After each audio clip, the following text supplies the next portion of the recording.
Repoussé d'abord du printemps à l'automne, le festival Tous à l'Opéra 14e édition débutera enfin samedi, à l'initiative de la Réunion des Opéras de France.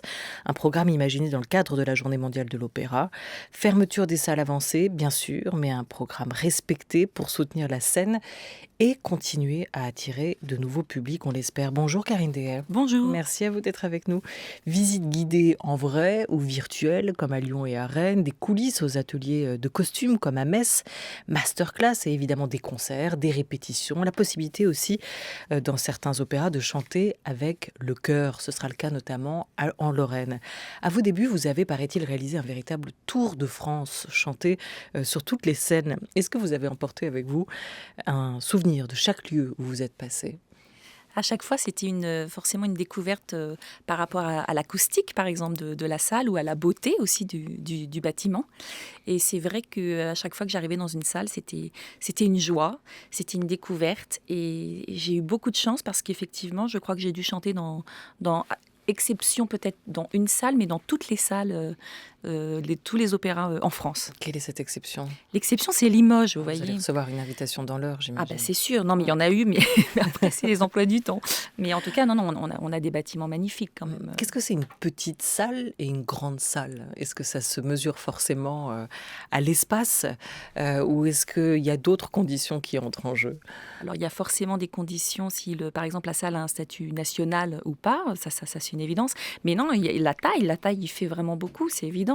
C'est sûr que quand on chante à Bastille avec justement 2500 places, ça n'est pas la même chose que si on va chanter par exemple à l'Opéra Garnier de Monaco, il y en a 500, vous voyez. Donc non, l'espace, ça y fait forcément. Et l'acoustique aussi, la qualité de l'acoustique par rapport à nous, justement quand on est sur un plateau, ça c'est très important. Après, on se l'approprie aussi. Il y a des acoustiques un peu plus difficiles, mais les répétitions sont là pour ça. La maison qui vous accueille, le toit sous lequel on chante, avec ses fantômes, avec son histoire aussi, hein, parce que les lieux en ont une histoire. Ça compte, on imagine, quand on se produit.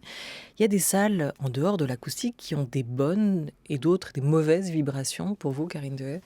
Moi, j'ai toujours senti des bonnes vibrations, mais c'est très intéressant quand vous dites, oui, que c'est des lieux qui ont une histoire, forcément. Quand on arrive à l'Opéra de Paris, notamment dans l'Opéra Garnier, on pense à toutes les personnes voilà, qui sont passées sur le plateau, dans les coulisses, tous les grands chanteurs qu'on a pu admirer. Et c'est vrai que c'est une émotion supplémentaire pour nous. Parce qu'il y a des studios mythiques pour des chanteurs de pop ou de rock à Londres, à Berlin, à New York, bien sûr. Est-ce qu'il y a la même chose pour des chanteurs lyriques? Évidemment, moi je me rappelle parfaitement de mes débuts au Festival de Salzbourg, mes débuts au Metropolitan Opera à New York. Ça, c'est des choses qui nous marquent, non, c'est vrai. En fait, on est des chanteurs de pop aussi. Alors voilà, vous voyez, donc c'est des lieux mythiques, ouais, c'est ça. L'ombre et la lumière, espace-temps différents. Qu'est-ce qui distingue au fond vraiment, pour vous, Karine Dehay, la scène des coulisses? Les coulisses, c'est encore un temps où on se concentre, où on a besoin de se concentrer par rapport justement... Et quand on est sur scène, on est complètement le personnage que l'on doit incarner. Moi, j'arrive vraiment à faire cette différence. Puis par exemple, en coulisses, on a encore le droit de boire un petit peu dans sa bouteille d'eau, alors qu'en scène, voilà, on est complètement dans l'histoire que l'on va défendre. Mais ce sont deux lieux magiques. Bien sûr, et puis de toute façon, ils sont liés. La concentration... que l'on a justement en coulisses est là pour nous justement booster après pour franchir le pas et aller sur scène. Faites-nous visiter l'Opéra Bastille puisque vous l'avez évoqué et après peut-être on pourra aller à celui de Toulouse ou un autre qui vous est cher. Quel serait-il si vous deviez choisir un opéra en France? C'est difficile parce que moi Vous choisissez pas entre vos enfants. Non, parce que en plus j'ai des tellement bons souvenirs dans toutes ces maisons. Mais effectivement, le Capitole de Toulouse, moi c'est une maison que j'aime beaucoup. En plus j'y ai fait énormément de prises de rôle. J'y suis très attachée. L'Opéra de Paris, évidemment, parce que j'ai fait 23 productions, que ce soit entre Bastille et Garnier. Donc, c'est une maison que je connais. Je pense que c'est celle que je connais le plus, en effet. Mais j'ai envie de vous citer aussi, par exemple, l'Opéra de Lyon, où j'y ai passé 4 ans en troupe. Donc, forcément, c'est aussi une maison qui m'est chère. Et puis, des opéras, oui, comme Avignon, Bordeaux, Marseille, là où j'ai eu l'occasion de chanter souvent. J'ai aussi envie de citer, par exemple, l'Opéra de Vichy, qui est un lieu mais magnifique, un des rares vraiment opéras dorés, Art Nouveau, magnifique. Donc en fait, voilà, c'est pour ça qu'on incite les gens à franchir la porte, en tout cas s'ils ne connaissent pas encore ces lieux, à venir découvrir ces lieux comme ils découvriraient aussi des tableaux dans un musée en fait. On y entre souvent par la porte de derrière quand on va s'y produire à l'opéra. Quels sont ces couloirs, ces loges, ces coulisses où vous avez peut-être vibré le plus parce que c'était la première fois, parce que c'était les débuts, parce que c'était un rôle peut-être acquis plus tard auquel vous teniez tout particulièrement? Dans ces cas-là, les rôles vraiment qui m'ont marqué, je vais vous dire le rôle de Rosine dans Le Barbier de Séville. La toute première fois, c'était donc à l'Opéra de Lyon. Le rôle de Cenerentola aussi, de Rossini. Les débuts à Bordeaux. Et puis effectivement, mes débuts à l'Opéra de Paris, à Bastille, quand on est tout seul sur scène, on se rend compte de l'immensité. C'était Siebel. Non, je vous dis une bêtise. Avant Siebel, j'ai fait Roussalka, pardon. Le rôle du marmiton dans Roussalka. Et c'était en plus aux côtés de René Fleming. C'était vraiment une artiste moi, que j'admirais. Donc, en fait, c'est ça, c'est de se dire en plus qu'après, on peut côtoyer les gens qu'on a admirés. Et c'est le rêve qui devient réalité, quoi. Certes, il y a peut-être des opéras qui ont plus que d'autres d'énormes machineries, des rangées de costumes. Vous, la plus grosse production à laquelle vous ayez participé? L'Opéra de Paris, ça c'est une évidence. Et en plus, il faut se rendre compte que la scène, il y a carrément 9 fois la scène en fait derrière. C'est très impressionnant. C'est un gros carré avec le même dégagement de chaque côté. Et derrière, il y a 6 fois cette place derrière. C'est pour ça qu'à l'Opéra de Paris, on arrive à répéter dans les décors. Ils sont déjà montés et on fait ça justement dans ces salles qui sont annexes au plateau. Carmen?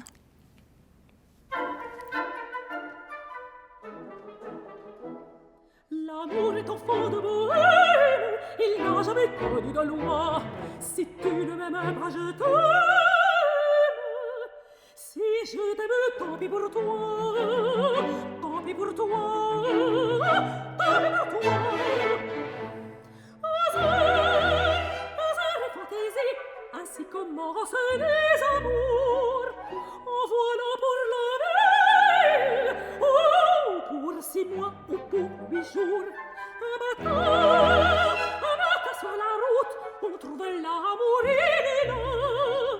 Il vient sans qu'on s'en doute, et sans qu'on s'en doute, il s'en va. Il vous prend, vous enlève, il fait de vous tout ce qu'il veut. C'est un délice, un rêve, et ça dure ce que ça peut, ce que ça peut, ce que ça peut. L'amour est enfant de bohème, il n'a jamais connu de loi. Si tu ne m'aimes pas, je t'aime.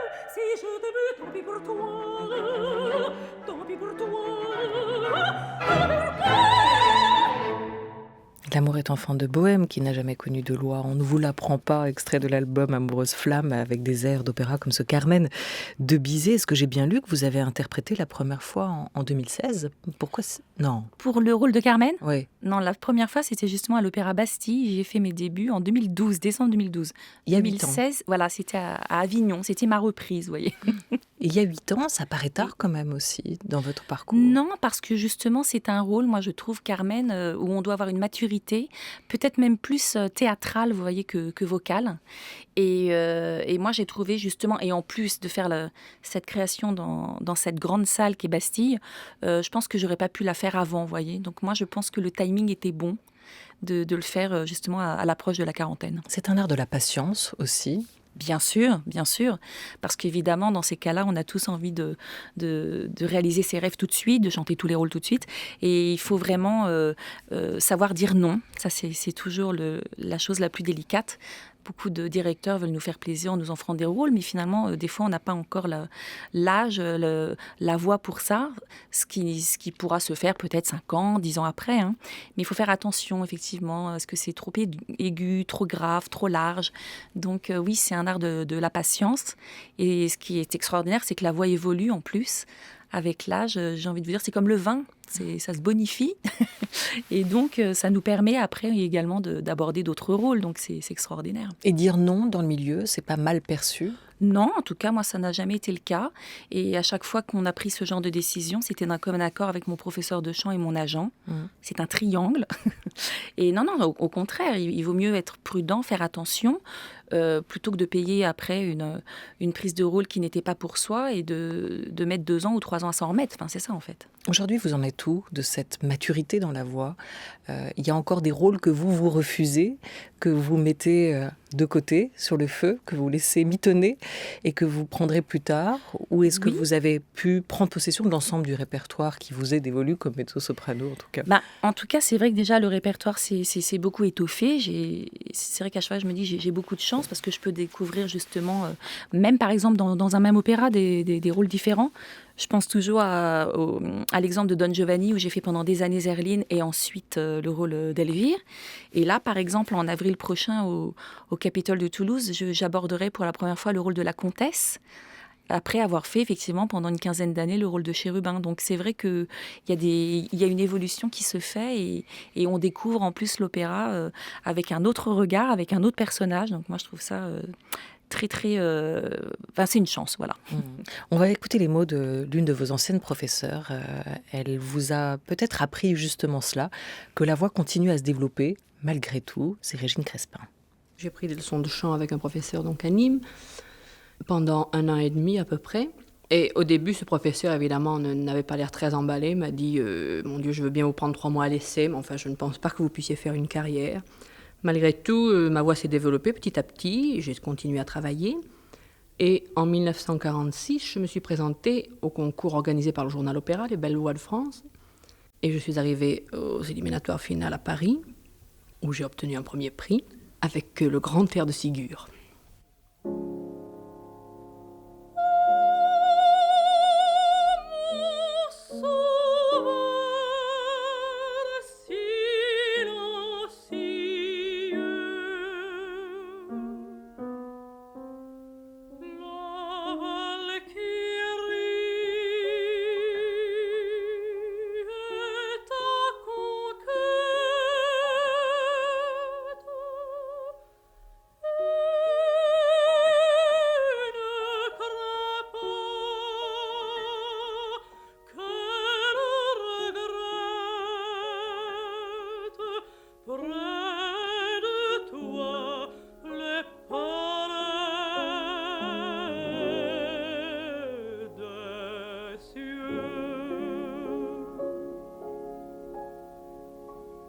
Alors peut-être qu'elle n'était pas du tout ce que sa voix dégage, Régine Crespin. Mais là, on entend de la tenue, de l'obstination, du respect de soi et du respect de sa voix. Est-ce que c'est tout ça qu'elle vous a transmis, Karine Deshaies? Oui, bien sûr, l'exigence du travail, ça c'était vraiment ça dans la masterclass que j'ai eu la chance de faire avec elle. C'est la transmission qu'elle nous a donnée, le respect du texte aussi. C'est-à-dire la prononciation, mais pas la surarticulation. Et puis la générosité aussi. Enfin, c'était tout ça. C'est même très émouvant d'entendre de nouveau sa voix parler. Mais, elle est décédée il y a 13 ans. Hein. Oui, 2007, exactement. Et c'est vrai qu'en fait, voilà, c'était une chanteuse magnifique, évidemment, l'artiste, on le sait. Et puis voilà, humainement, c'était quelqu'un de très généreux et qui portait vraiment les gens, qui les encourageait. Et on l'entend d'ailleurs, la bienveillance aussi dans sa voix. C'était un enregistrement de 56 que l'on vient d'entendre. Elle évoquait ses représentations dans les années 40. C'est presque une autre époque. Et depuis, on peut quand même dire que l'opéra s'est popularisé, s'est internationalisé aussi dans vos parcours, dans vos carrières d'artistes lyriques. Est-ce que vous pensez ou vous trouvez que depuis, l'état d'esprit de la jeune génération de chanteurs a beaucoup changé? En bien comme en mal d'ailleurs, peut-être, je ne sais pas. Non, c'est vrai. On a plus cette image de diva, faut le dire. Régine Crespin, c'est quand même une époque où les chanteuses lyriques faisaient la une de Paris Match, faut pas l'oublier. Moi, Vous n'avez jamais fait la une de non, Paris par Match. exemple, nous, les chanteurs lyriques, on ne fait pas la une de Paris Match, vous voyez. Donc, c'était cette grande époque. On prêtait des vrais bijoux, voilà. Il y avait la fourrure, la capeline, le petit chien. Non, mais c'est... Et puis, nous, on va en répétition en sac à dos et en métro, vous voyez. Donc, c'est quand même une autre époque. Ça a vraiment évolué. Et après, évidemment, sur scène, c'est la magie. On a quand même des parures et on joue des personnages extraordinaires. Mais c'est vrai que c'est une époque où, oui, les gens se côtoyaient beaucoup oui, j'ai envie de dire le Gotha, le grand monde. Quand on voit aussi toutes les photos de la Calas avec les princes, les reines, les gens aussi du showbiz, du cinéma. C'est vrai que maintenant, il y a peut-être moins d'interactivité par rapport à la musique classique. Mais en tout cas, nous, on va comme tout le monde en métro ou alors à pied au travail. Moins de divas, mais l'opéra a quand même ses stars. Oui, mais très peu. Que les scènes s'arrachent Ouais, pour certaines représentations, pour des festivals. Et vous commencez, à avoir aussi un nom, même si vous prenez encore le métro. Est-ce que c'est un milieu que vous diriez très compétitif aujourd'hui ? Pas plus qu'avant, ça c'est une évidence. La compétition, elle est forcément au départ quand on fait aussi des concours, parce que là on se mesure aux autres. Mais en tout cas, même le comportement, voyez, de diva n'a plus lieu d'être maintenant. Même les gens dont vous parlez, qui ont ce statut de diva, c'est des gens très simples, quoi. Et ils ne changent pas justement avec cette notoriété. C'est ça que je voulais dire en fait. Alors on pourra découvrir les coulisses des opéras en participant à cette manifestation festival Tous à l'Opéra, 14e édition, qui aura lieu ce week-end. On peut aussi se replonger dans 2-3 films marquants sur l'opéra, dont celui de Frédéric Wiseman ou encore celui de Jean-Stéphane Bron. L'opéra, ce film nous plongeait dans les répétitions de 2 grands opéras, les Maîtres chanteurs de Nuremberg de Wagner et le Moïse et Aaron de Schoenberg. Il nous amenait aussi des répétitions à l'administration, c'est-à-dire vraiment à la vie cachée d'un opéra, en l'espèce celui de l'Opéra de Paris. Et ce jour-là, un soliste est malade à quelques heures de la représentation, un risque bien connu des programmateurs de salles et d'opéra.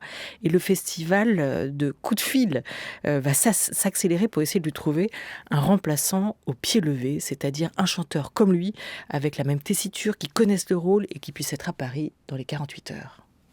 You're joking. I mean, it's in 2 days is the performance.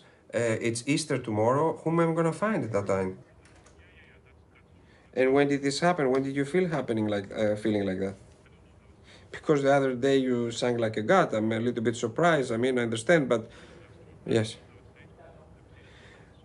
And what did he say? Look, Gerald, you are a profi. You know better than me if you can or if you cannot do the show. And the last what I want is anybody to destroy his voice. But you understand the situation is now who can sing sax and who can sing that. It's Easter time. I'm going no. We might have a possible cancellation here. We have Finley, who's, as you know, doing sax with us for Meistersinger, and he's not well at all. Is Bryn anywhere in Europe at the moment? He has told me that normally he's singing Parsifal with Barenboim. Oh, he's in America. Yes, okay. Okay. Okay. Fole, she checked, but she sings It's Not Free, and Koch is singing Parsifal with Barenboim. Voilà, l'extrait est en anglais parce qu'aujourd'hui, ça se passe comme ça. Les carrières sont internationales. Tel chanteur qu'on contacte est aux États-Unis à ce moment-là pour une représentation de tel opéra. Tel autre est au Japon. Le troisième est en Autriche. Les directeurs de casting s'arrachent les cheveux. Qui peut chanter ça? Voilà, en gros, ce qui se jouait dans cet extrait et qui nous révèle l'incroyable machine qu'est un opéra derrière, en coulisses, qu'on ne peut pas imaginer quand on est tranquillement assis dans un fauteuil à regarder ce qui se joue sur la scène. Pour une artiste lyrique comme vous, Karine Dehaye, sollicitée pour se produire dans le monde entier, bookée, engagée, parfois des mois, des années à l'avance, cette épidémie, c'est un renversement d'agenda inédit, on l'imagine, qui va, à votre avis, changer les manières de faire sur la durée? Ça, c'est sûr que ça a été un chamboulement et un choc pour tout le monde, parce qu'on s'est tous arrêtés au même moment, quand on était en répétition ou sur scène. Après, on va voir pour l'avenir. Là, déjà, ce qui change, on se rend compte avec l'histoire aussi du couvre-feu, c'est les horaires. les horaires de spectacle qui sont remontés pour que les gens soient rentrés à temps chez eux. Peut-être aussi le fait qu'on fera plus tard moins de voyages aussi, qu'on enchaînera peut-être moins les productions ou moins les concerts.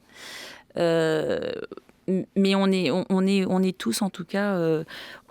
on voit que le milieu s'est très très vite adapté, donc ça c'est plutôt quelque chose de positif, et pour les conditions sanitaires et pour effectivement des changements de programme. Par exemple, au lieu de faire un opéra en entier en version concert, maintenant comme on nous demande de ne plus avoir d'entracte, on rétrécit l'ouvrage ou alors on le transforme et on fait des concerts pas plus d'1h30, 1h40. Et comme ça, les gens ne se croisent pas pendant l'entracte. Et voilà, en fait, on transforme un peu les programmations. Et vous chantez avec le masque? Vous êtes testé tous les matins? Comment ça se passe? Non, alors moi, personnellement, j'ai fait 2 fois le test, déjà, depuis mi-juillet. On m'a pris la température. Par exemple, quand j'étais en Italie, au festival de Pesaro, on nous prenait la température à chaque répétition. Il y a des endroits où on nous demande de faire le test. Maintenant, de plus en plus, on sait qu'il y a un contrôle... j'allais dire continu, en tout cas quand les gens répètent ensemble sur scène. Moi, jusqu'à présent, je n'ai fait que des concerts, je n'ai pas fait de représentation scénique, donc c'est encore autre chose. Et je voyais un concert récemment, les instrumentistes à cordes, les instruments à cordes, tous les musiciens étaient masqués, ceux avant ne l'étaient pas, évidemment. Au piano, c'est un d'entre-deux, et le chef d'orchestre l'était lui, ce qui veut dire aussi quand même une autre relation qui va se mettre en place pour les chanteurs avec l'orchestre. Bien sûr, mais c'est pas toujours le cas. En tout cas, j'ai encore fait un concert à Monaco dimanche. Le chef d'orchestre n'avait pas le masque. Parmi les cordes, certains avaient le masque, d'autres pas. Les vents n'ont pas le choix, on est bien obligé de l'enlever aussi. Donc oui, en fait, c'est ça, on s'adapte. Allez, pas de deux.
Et vous voilà en duo, Karine Dehaye avec Delphine Edan. Vous serez toutes les deux d'ailleurs en concert à Montélimar le 6 novembre pour défendre ce répertoire. Avec Brahms 2 mezzo, sinon rien, c'est le titre de cet album sorti chez Clart il y a... Juste un mois. Un mois, simplement, c'était à la rentrée, le 18 septembre dernier. C'est intéressant parce qu'on entend ici 2 mezzo-sopranos et pourtant des voix quand même assez différentes, des timbres, des tessitures qui ne sont pas exactement les mêmes. Et vous me disiez, on se connaît en plus depuis longtemps et depuis le temps, vous montez vers les aigus et elle vers les graves. Exactement. C'est-à-dire qu'il y a une quinzaine d'années, avec Delphine, on chantait exactement les mêmes rôles. Rosine, Cenerentola, Sesto dans la Clémence de Titus de Mozart. Et effectivement, avec l'âge, voilà, moi je vais vers l'aigu et Delphine descend dans le grave. Donc, ce qui nous permet justement, en plus, d'avoir un répertoire plus large pour tous ces concerts de leaders et de mélodies en duo. Et c'est vrai que c'est une évolution qui n'est pas inédite. Hein. Il y a plein de chanteuses qui ont commencé mezzo-soprano et qui ont pu aborder des rôles de soprano. Et puis la même chose, des voix aussi qui ont été vers le grave. Donc, Oui, et un répertoire mezzo-soprano à l'honneur dans cet album, un répertoire reconnu un peu plus tardivement que d'autres dans l'histoire du lyrique, mais un répertoire aujourd'hui qui vous semble assez éclectique, finalement, qui ne vous limite plus. Vous diriez de ce statut un peu d'entre-deux, les mezzo-sopranos ont pu, ou ce répertoire, acquérir un statut vraiment à part entière.